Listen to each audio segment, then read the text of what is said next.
So hello everyone and welcome back to the channel. Today we're going to integrate an Apple Watch app into an existing Expo app, and I'll show a demo of this off to the side. I'm really excited about today's tutorial because it really allows us to explore the full depth and breadth of a lot of the things that Expo can do. Before getting into any of the tutorial stuff though, I first want to shout out a few different community members who helped me a lot with this project. And what I'm going to do is I'm actually going to link all of their Twitters in the description below so that you can follow them after this. Twitter, X, whatever you call it these days. So the first of these people is actually Frank Calise.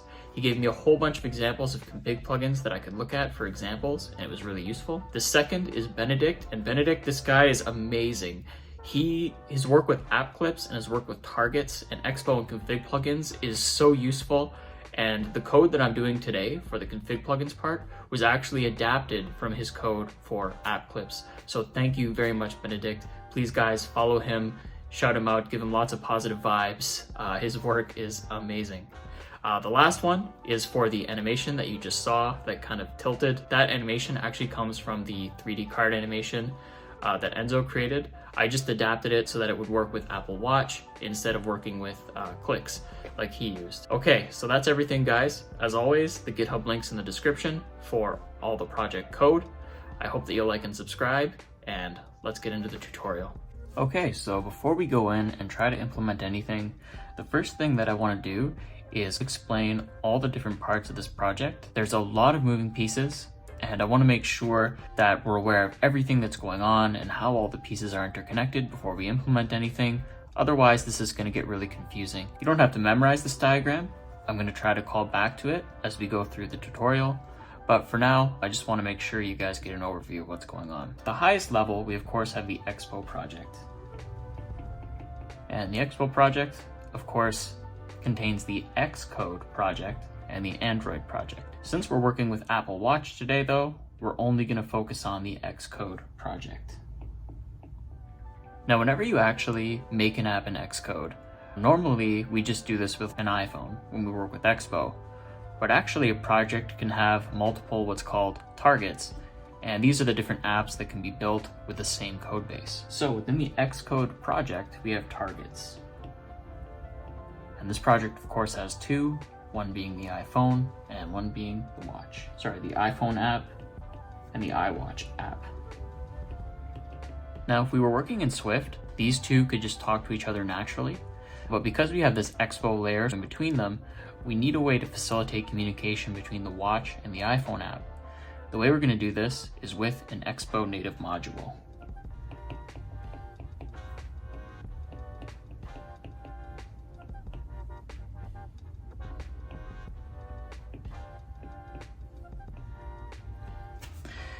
Okay, so that's an overview of how the project comes together, but I want to give a warning here. Once we're done the project, it's going to be very tempting to just stop and walk away. That's a bad idea. The end of this video is actually dealing with config plugins, and config plugins are very important in the Expo ecosystem, and I'll explain how they all fit together now. So as your project scales and your startup becomes bigger, usually you want to have a team. And when you have a team, you want to have continuous integration. And to have continuous integration, you usually want a nice service for that. And Expo's version of that is, of course, the Expo Application Services, or EAS for short. When you build an application on the Expo Application Services servers, basically the Android and iOS folders are generated at the build time. They do this so that it's easier to facilitate updates and things like that. So in order to actually generate the iOS project properly, so basically this iOS project here that we're familiar with, what we'll have to do is create a config plugin. And what the config plugin does is after the iOS folder is generated, basically it makes the changes that need to be made in order to allow the different pieces of our app to work together. So basically this config plugin loops back to the Xcode project in the end. Okay, so the first part of this video is going to deal with this part, which is actually building the watch and the app and getting them to work together. And the second part of the video is going to be this piece with config plugins. Again, make sure you don't leave for the second part. The second part is as important as the first part if you want to be able to build your app properly with Expo. But that's everything for in terms of setup, or in terms of high-level overview, I should say. Let's get started with the implementation. Okay, so if you compiled the starter project that I provided in the description of the GitHub link, this is what you should get. It's basically just an Expo project with kind of nothing in it, but it does have this little hello world here that we're going to use later. The rest of the stuff we're going to do on our own, so I'm going to hide this because we're not going to look at the app for a little while. So at this point, in our diagram that we drew earlier, basically when we generated the Expo project, we got the iPhone target all for free. So what we're going to do next is we're going to work on this watch part and the Expo module so that we can complete this loop and get everything working together. All right, so in order to do that, you're going to open the iOS folder. Inside the iOS folder, we're going to go to the workspace, and once this loads, you're going to click on the real-time watch app. Then we're going to say File, New, Target. Then we're going to go to watchOS, and we're going to click on App and hit Next. And we're going to call this Sample Watch. At this point, you also want to make sure that it says Watch for existing iOS app, and it's the real-time watch app because that's the other app in the target. And we hit Finish. And you can activate the scheme. Once you get in here, you want to find your sample watch app and right-click on that and create a new file. It's going to be a Swift file, and it's going to be called View Model. You also want to make sure that the sample watch app target is checked off, not the real-time watch app. If you don't do this, it's not going to compile for the correct target. Now inside of the watch app or the watch target, you also want to set your deploy target to be the version of watch that you have. Mine's 9.3, so I have to lower it. And also I need to sign it with my personal Apple account capabilities. All right, so now that we've generated everything, let's have a look at all the code that comes with the project. The first is this sample watch app. It's just a very basic thing that just starts the app. You don't really have to touch this ever. Beyond this, we have the content view. It's going to be the simplest of UIs. We're not going to do anything complicated other than add a button in just a bit. But for now, this is what UI looks like in Swift UI. Finally, we have the view model, and the view model is where all of our different business logic is being controlled. And in order for Swift to know what we're doing, we have to import a few things like foundation, watch connectivity, and core motion. Next, what we're going to do is create a class. And I know classes are a little uncool in the React world, but they're actually very important in native Swift. So we're going to extend NS object and WC session delegate. So what is a delegate? This is a strange thing. If you've done object-oriented programming before, a delegate is just basically the equivalent of an abstract class. We give the WC session object that comes in the application this class as a delegate, and the lower level class in Swift knows to just automatically send updates to this file. So because this is object-oriented programming, we of course have to implement the methods. We're not really going to use this method, but it just has to exist here. Next thing we're going to do is we're going to create a constructor. And in this constructor, we're going to tell Swift that this class here is going to be the delegate. And then we also have to start the watch session. So at this point, once we initialize this class, we'll actually get a running watch session, which is pretty cool. Next thing that we want to do is actually send the accelerometer data. This is also really simple. We do this by basically just checking if the manager is available. And if the accelerometer is available, whoops, we have to first define the accelerometer, which is pretty easy. We're gonna call it manager. And it's called the CM motion manager. Anyway, with the manager, we want to set the speed at which the accelerometer updates, and I'm going to set that to 1/10 of a second. And then I'm going to start the accelerometer updates, and we're going to run this on the main thread, and we're going to have a handler for this as well, so something that happens when the updates actually happen. And what that's going to do is we're going to get the X value of the accelerometer.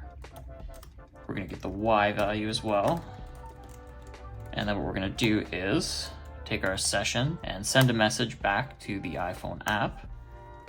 This array syntax, it's actually just a map in Swift. So actually I'll create a simple callback here, but sorry. This array syntax here in send message, it's actually the equivalent of a map in JavaScript, or an object, sorry. I don't know why they chose to do it this way, but they did. Anyway, we can just simply say we want the X value to be X and we want the Y value to be Y. And actually I'll make these strings just in case we have any issues serializing them. All right, so at this point using this class, it's actually pretty easy. all we need to do is go back into the content view and declare the view model. And then what we need to do is we need to make a button. We're just going to put the text as send, and we're going to give it the action view model dot send message. And that should be all that we need to get the Watch app running. Okay, with our Watch app created, the next thing I want to do is have a quick check-in. So at this point, we've made the Expo project, the Xcode project, the targets, the iPhone app. These things were generated for us when the app was just created. Just now, we made the Watch app. So the next thing we have to do is create the Expo module, which acts as a conduit to talk between the iPhone and the watch. And the way we do that is by running the following command, npx create Expo module. We're going to call it watch module, and I'm going to use the local flag. If you don't use the local flag, it tries to create like a global library. But if you use global, it keeps the module confined to this project. And I'm just going to enter through all these different options because I don't need to customize them at all. Okay, so with our new module created, the next thing we want to do is go into our iOS folder and run pod install. This should now install our new module, and of course it does. Next thing we're going to do is open the iOS workspace, and inside here, what we need to do is go into pods, then development pods, and scroll to the bottom where you'll find the watch module. Inside here, we can start looking at the actual files. So this is all generated for us, this watch module thing, and I'm going to edit this in a minute. But before I do that, I want to quickly code out the receiver, so the object that's actually going to receive data from the watch. So to do that, we right click this and we say new file, choose Swift file, and we're going to call this receiver. And we can scroll down and make sure the target is the watch module, and it is. Very good. So now that we've created it, just like what we did on the watch side, we're going to import watch connectivity. And this is a type that we use for sending events. I'm just going to copy and paste this because it's really annoying to retype this whole thing. It's really weird. But you have the GitHub project in the comments if you want to copy this for yourself. This is just the type that's used by the Expo framework in order to send values back and forth from React Native to Swift. So at this point, we're going to create the receiver, and it's going to extend NSObject.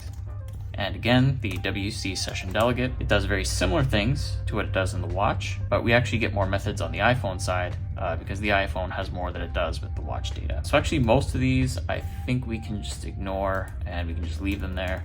You can implement them yourself later on if you are interested, but for now, I'm going to leave them off. And the next thing that we're going to do is we are going to create a variable to hold a reference to our callback. This callback is going to be used to send data from Swift to React Native, and it's going to be the send event type. We're going to create another variable to control whether the React Native side is actually the foreground or the background. We're going to need this a little later on to make sure that values aren't being sent from Swift to React Native when the app isn't in the foreground. Now what we're going to do is we're going to create an initializer, and that is of course going to not need to set these values. So I've tried to be smart, but unfortunately it was not as smart as it needed to be. But in here, we're going to call the initializer. We are going to set the delegate to this class. And then we are going to start the watch session on the iPhone side. And this is now going to allow them to talk back and forth. And I'm of course going to override that because Xcode is complaining. Okay, so now we need a function to actually register the callback here. I'm going to call this register send event callback. And it's going to take in a callback, and that's going to be a send event type. I'm going to say self.sendEventCallback is the send event callback. After that, I'm going to need did receive message with reply handler, and in here, what I'm going to do is I'm actually going to use our send event callback, and inside here I'm going to use the onChange event, and I'm going to send the data right there, just like that. And also because it's nullable, I have to use the question mark. So let's recap it really quickly, because the next thing that I'm going to do is I'm actually going to finish this off and then use this in the module itself. So basically the register send event callback takes in the callback that React Native uses in order to send data back and forth. Because we set the delegate to this class, this did receive message will be called every time the iPhone app receives a message from the phone, and send event callback is called with the data from the watch in order to send that data into the actual phone. Last method we need is disable listening, and we're going to use this when the app is in the background, and this is just going to set is listening to false. And then the last thing we're going to do is wrap the send callback with is listening.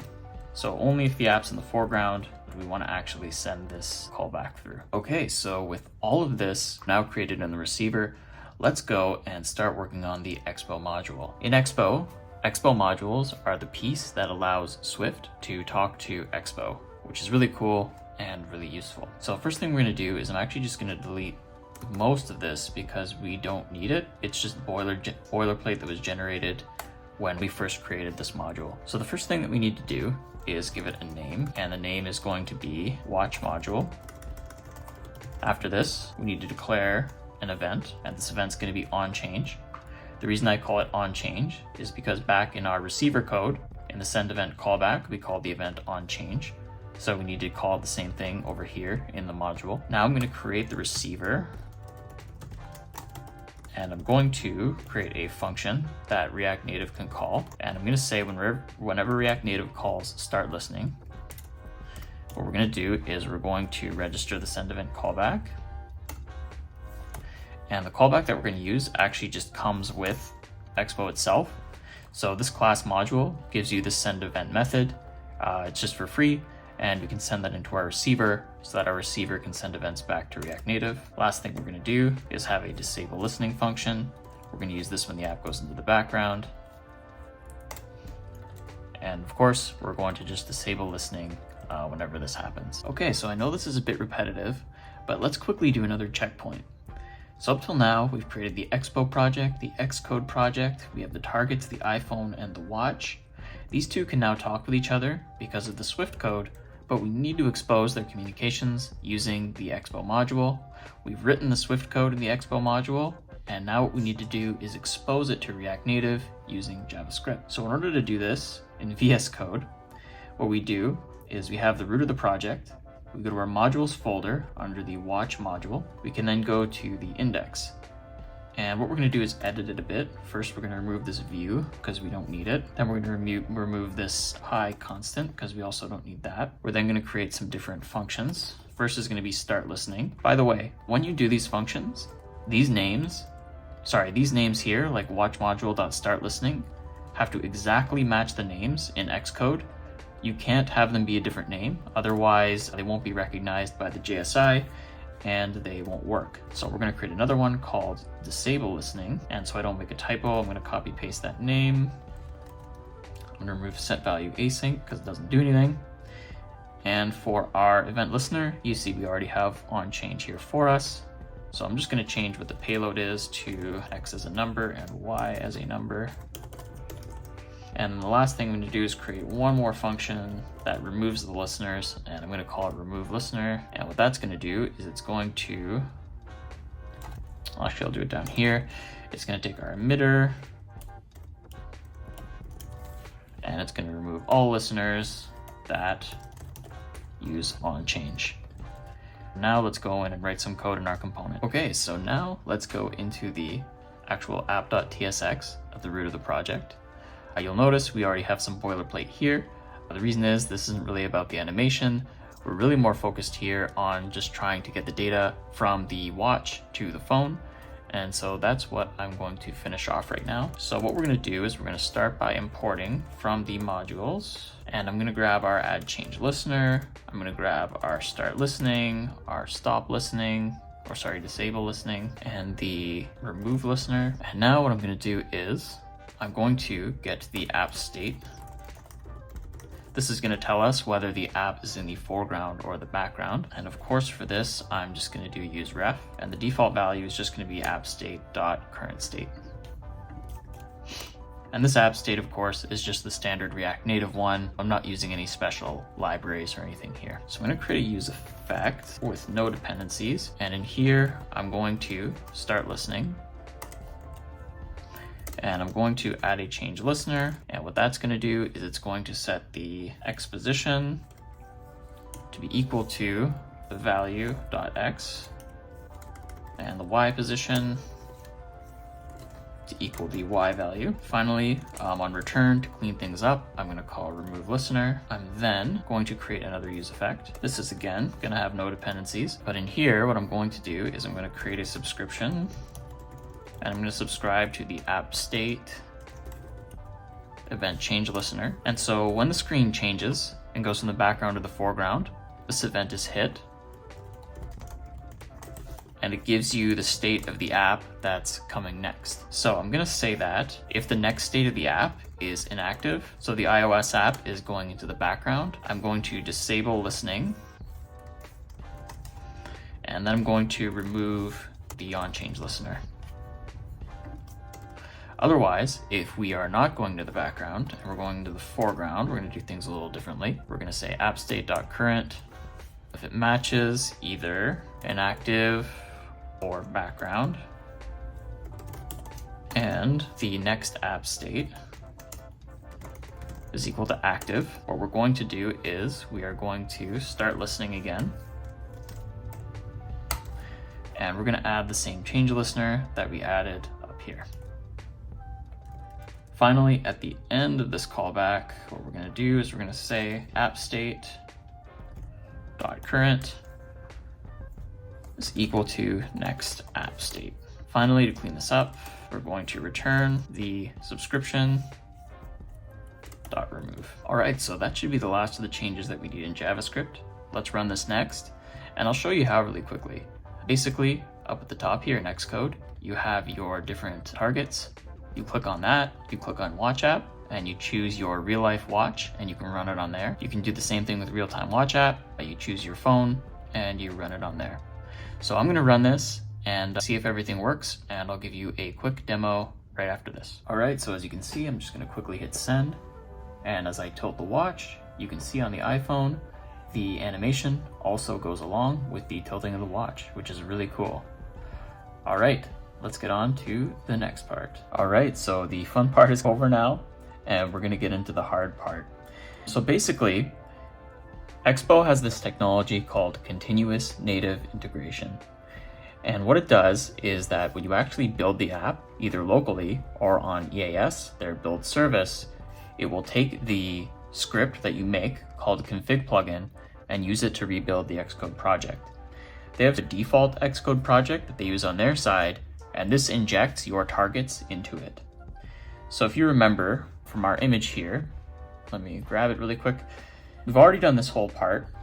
Now we have to do the config plugin part so that we can generate the Xcode project, which before we got just by default with Expo. Because we're using targets, we have to make our own custom version. Okay, just before we start this, I want to quickly introduce you to the PBX project. And this is the file that holds the reference to all of the different parts of the Xcode project. And what this means, for those of you who aren't aware, is that the Xcode itself actually has a language that it uses internally in order to build these projects. So what we're going to be doing is we're going to have to add the sample watch to the different targets. We'll have to do that manually. And inside sample watch here, we're going to have to add all this different data manually. And we're also going to have to add our sample watch and all the files and copy them back in. The reason we have to copy them back in is because every time you run pre-build, all of the native code gets completely deleted and completely regenerated. All right, so let's get started with that. Okay, so to get started, we're going to create a little mini TypeScript project inside our main project, and we're going to call it plugin because this is where we're going to create our config plugin. Inside here, first thing we're going to do is create a TS config, and I'm going to recommend that you just copy paste this from my sample project because I'm not going to type this out. It's just, you pretty much just do it the same way every single time. Now that we have this, I'm going to install Expo module scripts.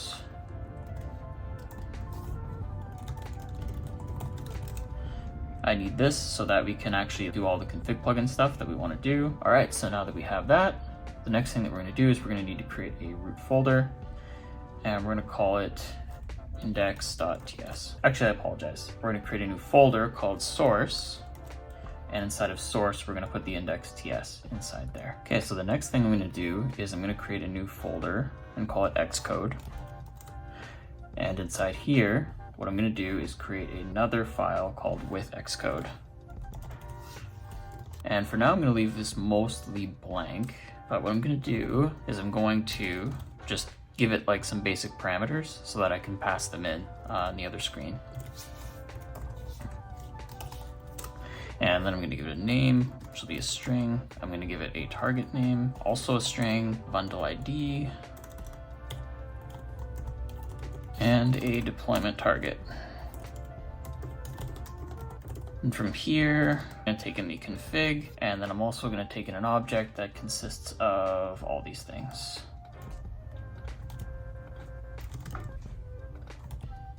And for now, I'm just going to return back the same config with no changes to it. Okay, so now that we have our with Xcode, let's go back to the index, and this is the main file that we're going to use in order to actually run the Xcode config plugin. In order to do this, we're going to have to import config plugin and with plugins from the Expo library for this, the Expo config plugins. We're also going to import with Xcode from above, and now we're going to create our main function, which is going to be called with watch. It's going to take in a config and it's going to return a config, and then we're going to do a default export of this. Okay, so if you remember from before, back in Xcode, I told you that we have to recreate like the display name and the bundle identifier and the target and everything. That's what we're doing here. So to get this bundle identifier to be like this one, you actually do have this because the iPhone app is always generated for you. So what we do is we get that default value by saying config.ios.bundle identifier, and then at the end, I'm just going to tack on WatchKit app. Next thing we're going to do is have a target name. This name just matches whatever you called your watch app. In this case, we called it sample watch app. Next thing, we actually run the plugin. And the way we do that is we do with plugins. First argument is the config. And the second argument is an array of arrays. In the first one, we're going to do our with Xcode. And the parameters of with Xcode are going to have the name, WatchKit app. It's going to have the target name, which is just going to match the target name we just created. It's going to have a bundle identifier that matches the one we created. And the deployment target is going to be 9.3. And the reason it has to be 9.3 is because in our deployment info, that's what I specified here. And then the last thing we're going to do is we're going to type this function as returning a config plugin, and that should clean everything up. All right, so now what we're going to do is we're going to go into the iOS folder. We're going to grab the sample watch app, and we're going to move it to the root of our project. At this point, you'll no longer be able to compile iOS until we basically finish with the config plugin, so it's a bit of a point of no return. But remember, the reason that we pull this out is because when you do continuous native generation, this iOS folder is going to be completely deleted, and we don't want to lose our sample watch app code along with the rest of the Xcode project. All right, so the next step is basically what we're going to do is try and rebuild the entire PBX project. I recommend actually making a commit before you do any of this so that you have access to what it looked like before you did anything. Basically, as you can see in GitHub, I have what it looked like before. And then what we're going to do is as we go through, we're going to do git diff a whole bunch of times, and we're going to use that to look at the changes that we actually made. Right now, you can see it's mostly formatting, but what I'm going to do is try to make things look like the old file. If you get stuck and you have to debug on your own, basically the only way to debug it is to tab back and forth between what the original file looked like and what you want it to look like now, which is the result of the git diff. Okay, so at this point, our with Xcode file is going to function as a main method to put together all the different mutations that we're going to use in order to build the PBX project. So next thing we want to do is in the Xcode folder, create a new file called configuration. Inside here, what we're going to do is we're going to import the Xcode project from the Expo config plugins. Next, what we're going to do is export a function, add XC configuration list, and this is going to take in an Xcode project, and it's also going to take in an object with a name, target name, current project version, bundle identifier, and a deployment target. I'm going to type these really quick. Actually, everything just has a string type, so I can probably just copy paste this in. And the next thing I'm going to do is I'll create an object called common build settings. And for now, I'm just going to leave this as an any type, but I'll fill this in just a minute. After this, if you remember when we had that dropdown, the target for the watch would have two different configurations. one for release and one for debug. So those are called build configurations. So I'm going to call this next method build configurations list. This is going to have two objects. The first is going to have an ISA. That ISA is going to be XC build configuration. And next we need build settings. We're going to add the common build settings that we just made. Finally, we're going to give this one the debug title, and we're going to do the same for release. Okay, so after this, what we're going to do is we're going to create the actual XC configuration list. And so the Xcode project that config plugins provides gives us a whole bunch of helper methods that allow us to add actual values to mutate the Xcode project. And you need to use these methods in order to actually do it. The method that we're going to use now is add XC configuration list. And in here, we're going to pass the build configurations list, the release as our default, and we're going to give a message for this, and we're going to say build configuration list for PBX native target. And finally, we're just going to return the XC configuration list. Okay, so now for the common build settings, it's actually pretty easy to do. All you have to do is you go into your original commit where the Xcode project is done before you moved it out, and then you just copy and paste all of your settings into here, and then you just have to go through and convert the Xcode syntax into JSON syntax, which, as you can see, it's not that hard, just really tedious. I'm gonna do this off camera just because it takes a long time, but I'll cut back when it's all finished. All right, so with that done, the next thing that we're going to do is we're going to go back to our with Xcode file, and we're going to do a little bit of preparation for it so that it can take in various mutations. We're first going to import with Xcode project, and then we're going to use that method here. It takes in the config, and then it gives you a callback that you can use in order to actually make mutations to the Xcode project. First thing we need here is the actual Xcode project itself. So I'm going to do some typecasting. Oh, and I have to import Xcode project for that. After this, I'm going to grab the target UUID. That's going to be the Xcode project.generate UUID. And I'm going to give it a group name, and that name is going to be embed watch content. So now we'll use our method out here.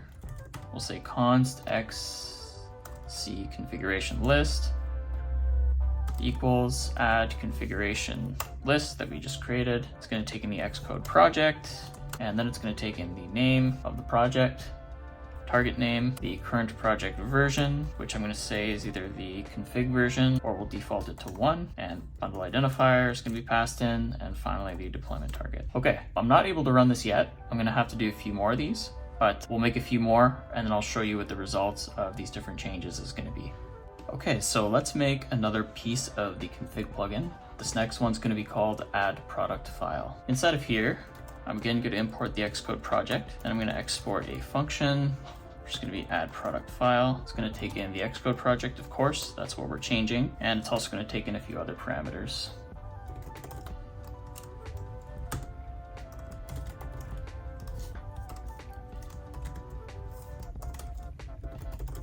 Okay, so now that we have our target name and our group name, let's do something with them.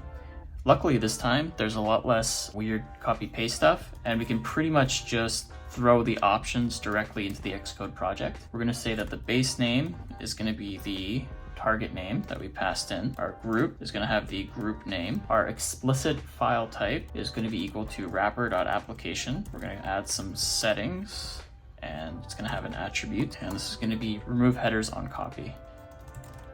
Say include an index 0. Path is going to be again the target name, and finally our source tree is going to be built products directory. Okay, now that we have all of these, we can, just like we did for the configurations, use an Xcode project method. With this one time, it's going to be add product file, and here we're going to provide the target name and the options, and just return the new product file that we created. Whoops. So back in the with Xcode folder, what we're going to do is we're going to say const product file equals add product file. And then that's going to take in the target name, and what was our other parameter? I don't remember. Group name. Oh, and actually I forgot the Xcode project. There. Okay, let's move on to the next one. We're going to call this next one add to PBX native target section.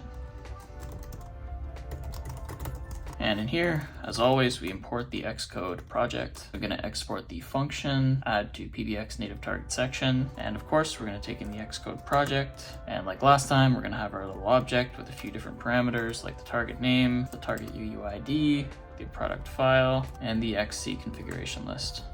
This time it'll be a little different. And then the product file this time is an object that takes in a file ref, which is a string. And the XC configuration list is the same. It's an object as well, but it has a UUID string.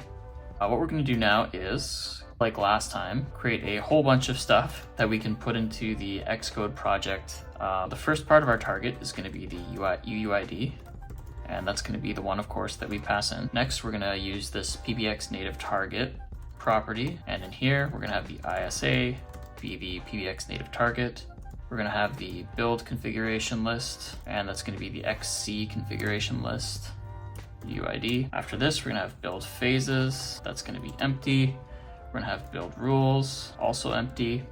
Dependencies, also empty. The name is going to be the target name. The product name is going to be the target name as well. The product reference is going to be the product file.fileref, and the product type is going to be com.apple.product.type.application. All right, now we're just going to inject all of this into the Xcode project by saying Xcode project.add to PBX native target section. The R function has the same name as the Xcode function name, so don't worry about the fact that they're similar. They're different functions.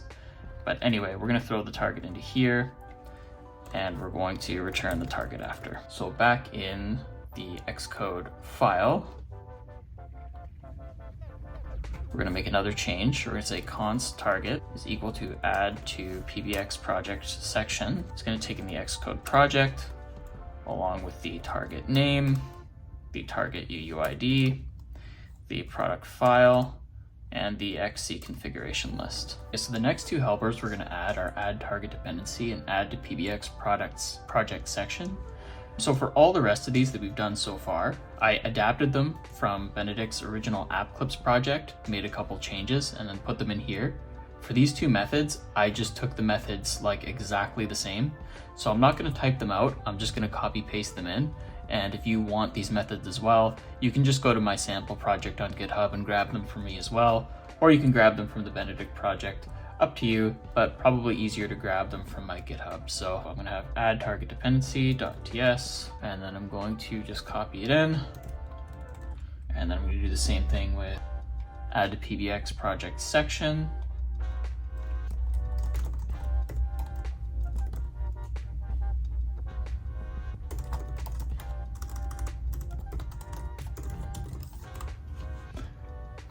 And I'll grab it from here. Finally, back in with Xcode, I can use these really quick. So I can say add target dependency, and I'm going to add the Xcode project and the target. Then I'm going to get the PBX project section, and in here, same thing. I need the Xcode project and the target. All right, so as promised, let's run this really quick just to make sure it works.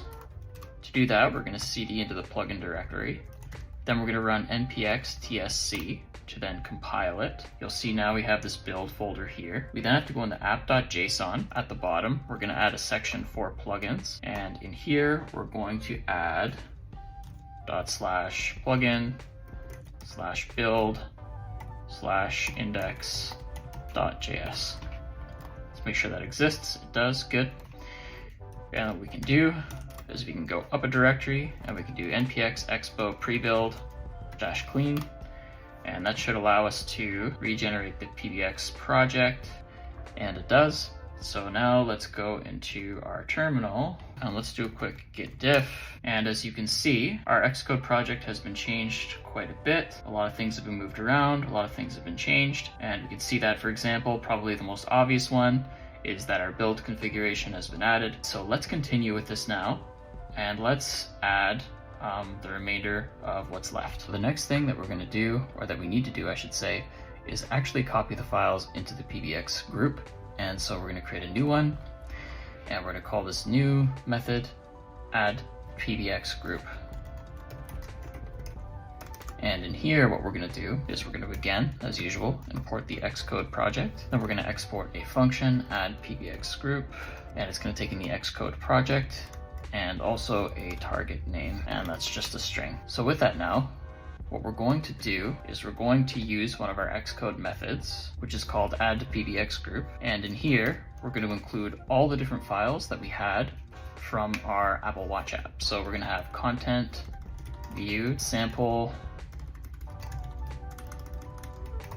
watch app.swift, view model.swift, assets.xc assets, and finally preview content. After this, we have two more parameters, which are going to be basically where the files are located. The first is going to be within the project, and this is going to take in the target name. The second is going to go one directory higher, because that is of course where the actual files are located. And I'll just put some quotes around that. The last thing we're going to do is we're going to have to actually add these files to all relevant groups. So to do this, we're going to get the groups from the Xcode project, and the object is going to be pbx group. And we're going to say that if there is a pbx UUID, so everything worked successfully, what we're going to do is we're going to loop through all the groups.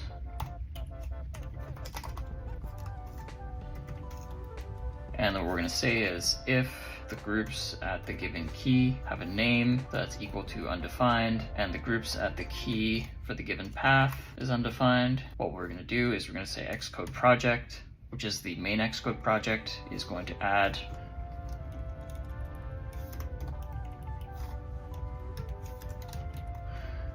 the pbx group UUID and the key. Okay, so back in with Xcode, let's actually use this. So we'll add another method, add pbx group. We're going to have the Xcode project, and also we're going to supply the target name. Okay, so now we're entering into the final phase of this, and that is adding the build phases. So let's create a new file, add build phases. So in here, we're going to import the Xcode project, as we always do. Next thing we're going to do is import util from util. Now we're going to export the function add build phases. As always, we take in the Xcode project, and we also have a few different parameters like the target UUID, the group name, the product file, and beyond that,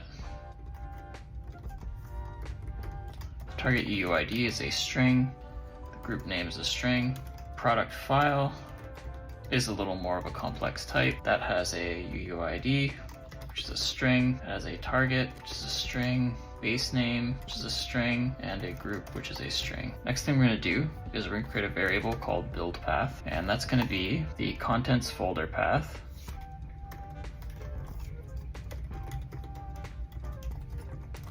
Because the contents folder path comes from Xcode, it doesn't come from here. It's that, and then /watch. Folder type is going to be watch2 app, and next we add the build phase files, and these are going to be the content view.swift. Basically, these are all the files that need to be compiled. The content view needs to be compiled in our project, sample watch app needs to be compiled, and the view model needs to be compiled. Next what we're going to do is on the Xcode project, we're going to add a build phase. It's going to take in these files. It's going to be called pbx sources build phase, since these are, of course, source code. It's also going to take in the group name, the target UUID, the folder type, and the build path. Okay, so let's add another build phase. This one's going to start with an empty array, and then it's going to be called pbx copy build phase. And in here, what we're going to do is we're going to copy the files in. So we're going to say Xcode project .get first target .uuid. We're going to use the folder type and the build path. Now the next thing we're going to do is on the Xcode project, we're going to build a phase object. It's going to be called pbx copy files build phase.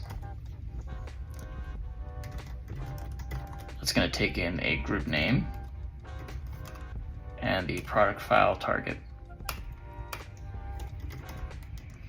And in here, for all the files, I'm going to push the value, which is going to be the product file .uuid, and I'll give it a comment, which will be util format $s and $s file base name, and then product file group. Finally, we're going to say Xcode project.add to pbx build file section, and that should add that. And finally, we're going to add a last build phase for our different assets. So we're going to say Xcode project.add build phase, and we're going to add pbx framework build phase.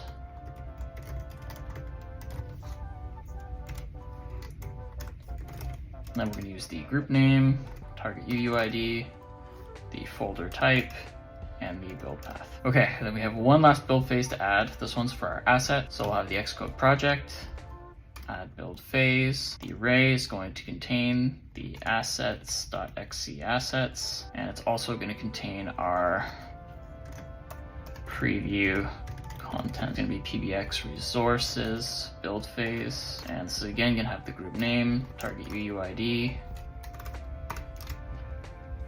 folder type, and build type. Okay, so now to finish things off back in the main with Xcode file, we are just going to do add build phases. It's going to, of course, take in the Xcode project, and beyond here, we're going to add the target UUID, the group name, and the product file. All right, so let's build this, run it, and test it out. Okay, so compiling took a really long time, so I didn't show it on screen, but as you can see, the Xcode project has now been perfectly reconstructed using our config plugin. The sample watch is here, the real-time watch is there. You can see that I've actually been able to compile it. Really quickly, I think I can just show you how to actually go from this phase into Xcode. Pretty easy to do. All you need to do is cd into the plugin directory one more time, run your TypeScript compiler,